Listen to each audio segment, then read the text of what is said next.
দুঃসংবাদ বটে যে তোমাদের এবার এইচএসসি পরীক্ষার রেজাল্ট খারাপ হতে পারে বেশ রেকর্ড সংখ্যক শিক্ষার্থীর। রেজাল্ট খারাপ হলে দুইটা কাজ তোমরা মিনিমাম করতে পারো, তিনটা কাজও তোমরা করতে পারো।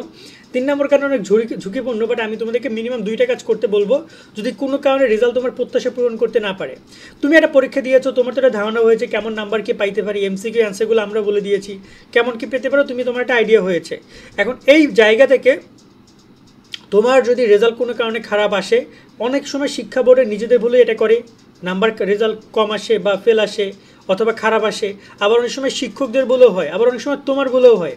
তোমার ভুল, শিক্ষকদের ভুল, শিক্ষা বোর্ডের ভুল যদি হয় তাহলে সেটাকে কাভার আপ করা সম্ভব। কিন্তু দেখা যায় তুমি লিখতেই পারো না, তুমি অ্যান্সারই করে আসো না, সেখানে কোনো কিছু সম্ভব না। বাট যদি তোমার কোনো ওএমআর সম্পর্কিত ভুল হয়, শিক্ষকের যদি খাতা দেখায় ভুল হয়, শিক্ষা বোর্ডে যদি রেজাল্ট তৈরিতে ভুল হয়, এগুলো সংশোধন করা যেতে পারে। কারণ অনেকেই দেখা যায় রেজাল্ট প্রকাশের পরে রেজাল্ট কোনো কারণে খারাপ হলে তার মাথা মতো ঠিক থাকে না, কী করবো দিশে পায় না, একটা ভুলভাল সিদ্ধান্ত নেয়। না, এটা করা যাবে না। জীবনের মূল্য অনেক বেশি, এবং বাংলাদেশের যে শিক্ষা ব্যবস্থা কচু, এই কচুর জন্য তুমি যদি কোনো একটা ভুল সিদ্ধান্ত নেও তাহলে তোমার মতো গাধা আর দুনিয়াতে নাই। আবারও বলতেছি, বাংলাদেশ শিক্ষা ব্যবস্থা নিয়ে হিউজ বিতর্ক আছে। তো তুমি সেই রকম একটা শিক্ষা ব্যবস্থার কারণে তুমি ফেল করেছো বা রেজাল্ট খারাপ করেছো, তুমি যদি সিদ্ধান্ত ভুল নাও তাহলে বোঝো তুমি কতটা পরিমাণে বোকা। এমনিতে তোমার এমনিতে থাকার দরকার নেই, তুমি দেশ থেকে চলে যাও অন্য দেশে, বাট ভুলভাল কিছু করো না। এবার আমরা কথা বলি যে কী করতে পারো রেজাল্ট খারাপ হলে। এইচএসসি পরীক্ষা তোমাদের মাথার মধ্যে হয়তো কাজ করছে না। শিক্ষা উপদেষ্টা রেজাল্টের ঠিক 7 দিন আগে ঘোষণা দিচ্ছে, 10 দিন আগে।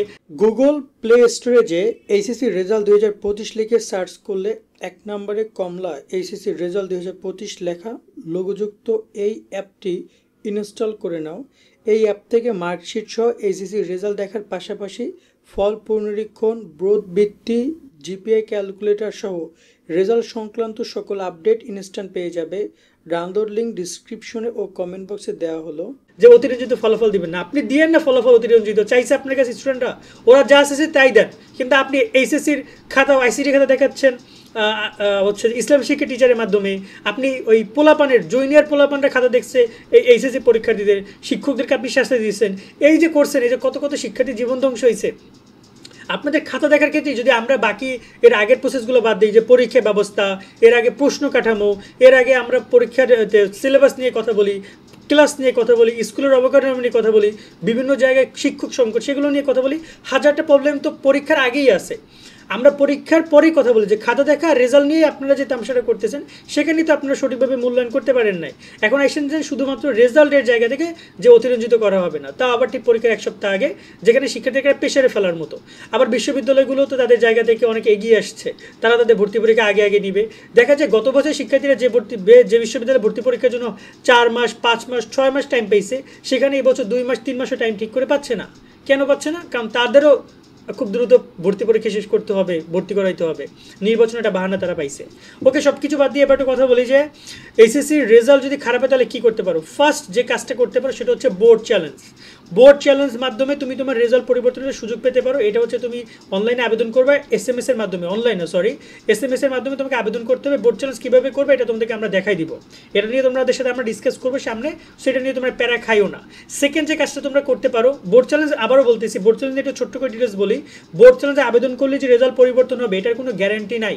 বোর্ড চ্যালেঞ্জ করে যত শিক্ষার্থী তার মধ্যে 3 থেকে 4% স্টুডেন্ট রেজাল্ট পরিবর্তন হয়।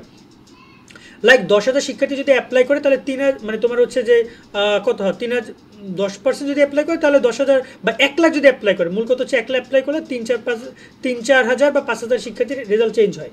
তো তোমরা যদি 2-3 লাখ শিক্ষার্থী অ্যাপ্লাই করো, 10 থেকে 15,000 শিক্ষার্থীর রেজাল্ট পরিবর্তন হইতে পারে, এর বেশি কিন্তু না।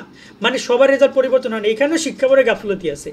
শিক্ষা বোর্ড যদি প্রত্যেকটা পরীক্ষার খাতা আরও গুরুত্ব সহকারে দেখে তাহলেও শিক্ষার্থীদের রেজাল্ট পরিবর্তনের সম্ভাবনা আরও বেশি। কিন্তু শিক্ষা বোর্ড কারোটা দেখে না, যেমন তেমন করে তারা চালাইয়া দেয়। ঠিক আছে, এই একটা বিষয়। আর একটা ব্যাপার হচ্ছে যে আরেকটা অপশন কি আছে, যে বোর্ড চ্যালেঞ্জের পরে দেখো, বোর্ড চ্যালেঞ্জ যদি তোমার না দেখা গেলো তোমার ওএমআর সম্পর্কিত সমস্যা, বিশেষ করে তোমার ওএমআর সম্পর্কিত সমস্যা হলে আমার মনে হয় বোর্ড চ্যালেঞ্জ করে তুমি বোর্ডে একটা ম্যানুয়াল অ্যাপ্লাই করতে পারো, যে স্যার আমার ওএমআর সম্পর্কিত সমস্যা ছিল যার কারণে আমার ফেল এসেছে বা রেজাল্টটা অনুপস্থিত এসেছে, বিশেষ করে ফেলের ক্ষেত্রে। তোমার যদি ফেল আসে সেক্ষেত্রে তোমরা বোর্ড চ্যালেঞ্জ করো ওই সাবজেক্টে, এবং তুমি চাইলে বোর্ডের কাছে একটা ম্যানুয়াল অ্যাপ্লাই করতে পারো পরীক্ষা নিয়ন্ত্রক বরাবর। যদি পরীক্ষা নিয়ন্ত্রক বরাবর সেটা রিসিভ করে তাহলে তোমার সেটা খুব হেল্প হইতে পারে।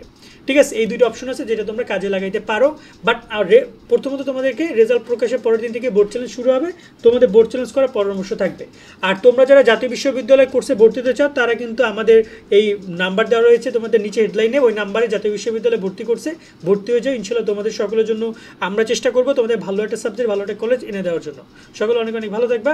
আল্লাহ হাফেজ।